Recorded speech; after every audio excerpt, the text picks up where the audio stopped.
Joining us now, #1 New York Times bestselling author of several books, now a new book, Unfreedom of the Press, Mark Levin. Mark, the newest effort, what does freedom of the press mean to you? Freedom of the press was included in the First Amendment because this country wouldn't exist but for the early Patriot press. Before the Revolution, during the Revolution, it was the Patriot press.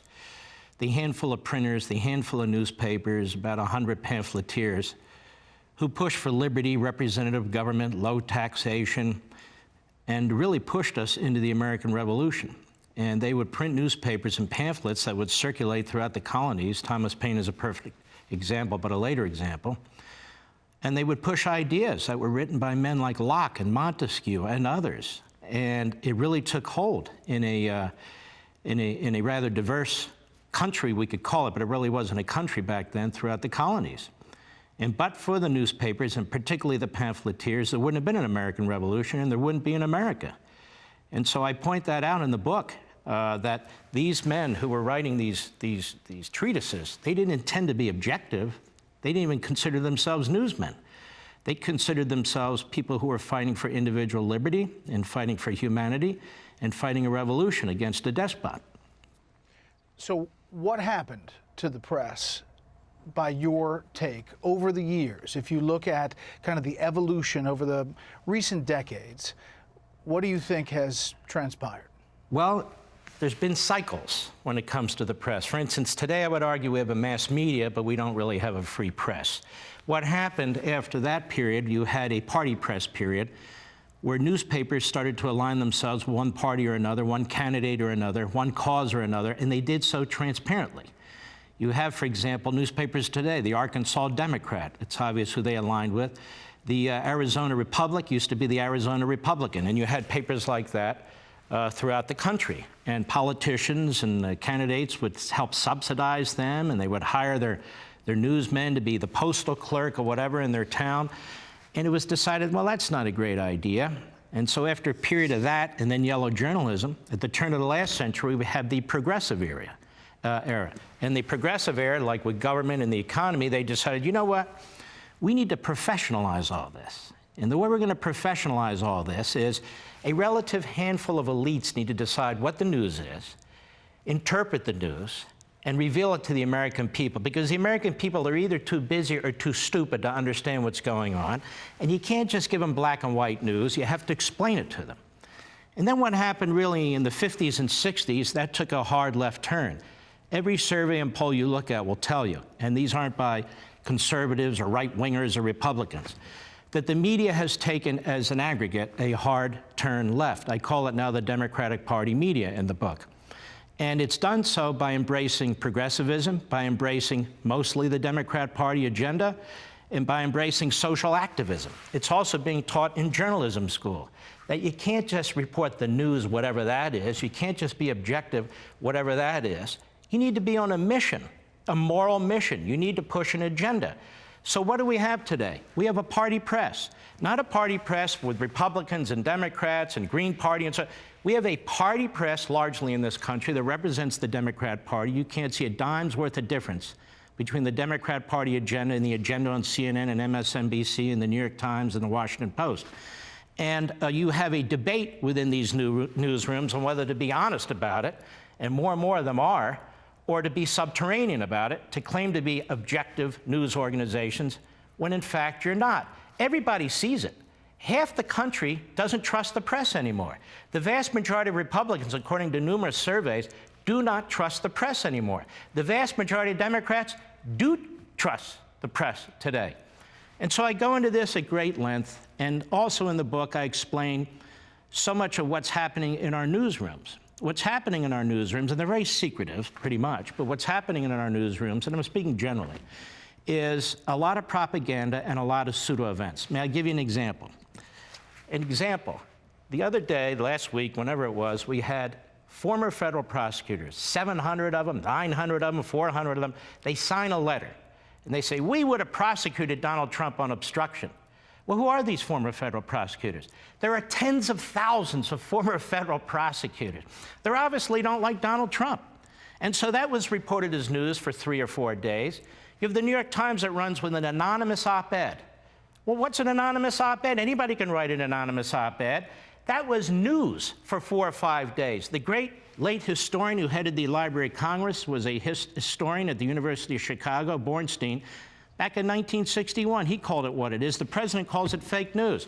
He called it pseudo-events. These are events that are manufactured with one on top of the other. I'll give you one more example. Collusion. We've had collusion arguments now for 2.5 years. That was a pseudo-event, or the president calls it fake news, because viscerally, he knows. And we've had pseudo-event on top of pseudo-event. Then we have a report. Now that's another pseudo-event, because the president didn't do anything. Then we have claims of obstruction, but he wasn't charged. That's another pseudo-event. Now we have subpoenas related to that. More pseudo-events. So all the news that may be taking place out there, all things that people need to know for their lives to improve our society, they're all crowded out with these pseudo-events surrounded by propaganda like, oh, let's connect the dots. What dots? Well, let's show you the dots. And more of this is to push a social activism agenda by the Democrat Party media, a progressive media. What would you say to critics who would look at that and say, listen, there are reporters out there that are bringing forward stories that we would not know about had they not done the reporting? And that the critics who say the president sometimes calls fake news a story that he just doesn't like. Well, I'm sorry to upset all the media folks out there when the president accuses them of fake news. When you look at the history of presidents in the media, this president has been very, very tame. He's been incredibly passive. You know, back when John Adams, a great founder, was president of the United States, he put in place what was called the Sedition Act. And you know what he did, Brett? He started shutting down newspapers and locking up journalists. Thomas Jefferson was furious. He runs against him. And when he becomes president of the United States, through a very brutal battle, he gets rid of the Sedition Act, even though the party press of the opposition party turned on him. He said, no, I'm not going to shut down the press. But Adams shut down newspapers and locked up journalists. You know who else did? Abraham Lincoln during the Civil War. 300 newspapers were shut down. Scores of journalists were in prison. He gave the authority to the Secretary of War to do it. They would monitor the telegraph system where all the information was coming and going from news organizations. People might say, well, that was the Civil War. Okay, I'll give you Woodrow Wilson. Woodrow Wilson had a new Sedition Act of 1917 in which he put journalists in prison and shut down newspapers. He actually put opponents in prison, too, Debs, among others. And he created a whole censorship operation where the government would push their agenda. I'll give you another one. Franklin Roosevelt. Franklin Roosevelt, when he came into the office, the FCC, the licenses that they gave out were a 2-year term. He made them a 6-month term. He put one of his political hacks in charge to make it abundantly clear that radio broadcasts better step in line or they're not going to get their license renewed. He sicked the IRS on the owner of the Inquirer. His wife, Eleanor Roosevelt, sicked the IRS on the Gannett News Service. I could go on with John Kennedy and LBJ. So you're saying in contrast... Donald Trump has done none of this stuff. Look at Obama. Obama sicked the FBI and the Justice Department on your news agency and James Rosen, on James Risen of the New York Times, on 20 reporters from the Associated Press, threatening to put them in prison. I'm saying a history lesson is a good thing, which I also provide in this book, that when it comes to abuse of power, this president, when it comes to the press, regardless of what Jim Acosta in his future book has to say, has been really quite easygoing on the press. They may not like him, what he's saying verbally, but he has not used the instrumentalities of government the way many past presidents, great presidents, did.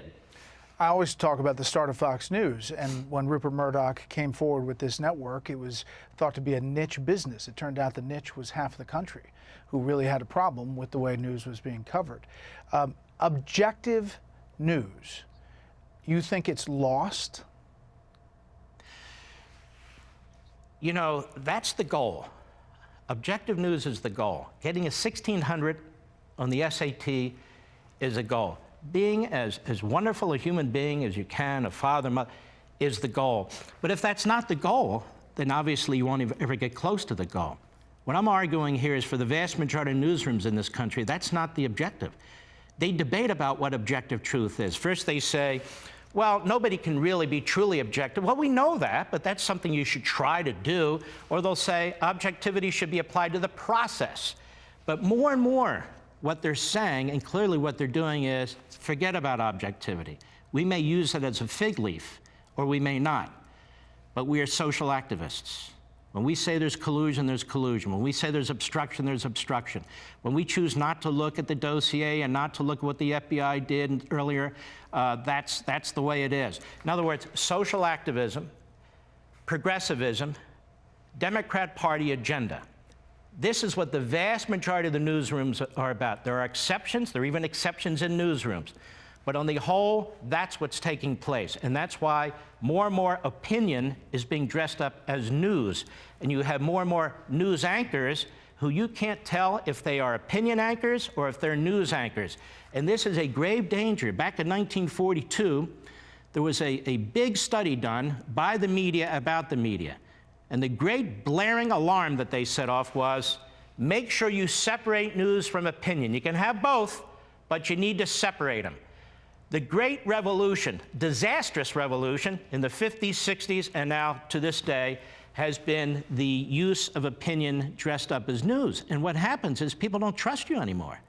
And so what's going to happen is that the media, there's a difference between the media and a free press. The media is destroying a free press, not Donald Trump, not the government. They're not interfering with the press. They may not like to be called names, but that's barely interfering with the press. What's happening is the media are destroying the free press. The free press exists for the people, like free speech. It's supposed to inform the people about what's taking place. And these various platforms that continue to serve as propaganda operations for one ideology and one political party, they're eventually going to disappear, or they won't matter. New technologies, new platforms will replace them, things we can't even think of right now. Social media, as an example. The internet's attacked all the time because there's a lot of nasty stuff that goes on the internet. Guess what? There were a lot of nasty pamphlets back then with the founding of the country. And so you're going to find that these entities are going to become dinosaurs, and they're going to collapse of their own weight, and they're going to destroy themselves. Last thing, as we get ready to head into yet another election season, what do you think of the role of the press? You're talking about how more and more people don't trust it. Do you think that it takes less of a prominence in the way people vote, or does it still have a lot of power because of just numbers and eyeballs? I think it has a lot of power, even though it's often wrong, and even time it's often defeated. Is there any question that the Democrat Party media is aligned with the Democrat Party? Do you see all the Democrats who won't come on Fox but are itching to go on MSNBC and CNN and be interviewed by the New York Times and the Washington Post? We really do have a Democratic Party press in this country now, and they're going to push their agenda. They're pushing it now. The Democratic Party press will bring on every backbencher in the Democrat Party, any professor who talks about the president being unhinged, anybody they can, who will accuse the president of obstruction, impeachable offenses, being mentally unhinged, being Hitler, being a racist. We hear this day in and day out, day in and day out. You'd never hear this about a Democrat president, and you won't. So the media are already all in. The media didn't want Trump to win in the first place. They lost. So the media have become a political operation, as I say, a Democratic Party operation. It doesn't mean they'll win. They lost in 2016. There just may be enough Americans who say no to it. But let me just add this. I'm hoping people will take a very special look at Chapter 6. Chapter 6 is really a really revealing piece of study and scholarship. I went back and looked at the New York Times. The New York Times is considered the gold standard in the media. It pushes a lot of stories that other media outlets look to. During the Holocaust, the New York Times did everything it could to self-censor information about the slaughter of the European Jews. It did so because the Roosevelt administration didn't want a lot of information out about that. It did so because it didn't want to be viewed or marginalized, they said, as a Jewish newspaper because the ownership was Jewish. It did so for a lot of reasons. And they betrayed millions and millions of people who were slaughtered, and millions of Americans who really didn't understand what was going on in Europe during the Holocaust till about 1944 or so, when it was way too late. And the New York Times did it earlier, in 1932 to 1933, when Stalin was starving to death through genocidal tactics. The Ukrainians, 10 million Ukrainians were murdered in about 18 months because Stalin couldn't get the peasants in the Ukraine to conform to his communist nationalization of their farms. They wouldn't give them up, so he decided to wipe them out. And they had a correspondent by the name of Walter Durante, who had been for 12 years the Russia or Moscow correspondent for the New York Times. He was a mouthpiece for Stalin. He would even attack other reporters from the Guardian Manchester in Britain who went to the Ukraine, saw cannibalization, saw horrific scenes, and reported them. And Durante reported none of it. Instead, he wrote pieces in the news section, attacking the other newspapers. The New York Times has never really come to grips with this. And to call that newspaper the paper of record, or all the news that's fit to print, the idea that any business, any entity, whether in the media or any place else, can survive such a disastrous, awful record is really a remarkable thing to me. I just want your audience and the nation to understand these men and women in the media are of flesh and blood. They are not more noble than the rest of us. They are not smarter than the rest of us. And if they have an agenda, and they're driving an agenda, it can have awful consequences. And the media in this country refuses to self-police. It will destroy itself. Not the president, not the government. And so what I'm trying to do with this book is have a national discussion, not so much with the media, but with my fellow citizens about our history, about our First Amendment, about our freedom of the press, and what we're going to do about it, and what we need to do about it. And the first thing we need to do about it is, beyond surface level, is fully understand what's taking place in this country. Well, the book is Unfreedom of the Press. Mark Levin, we appreciate it. God bless. Thank you, sir.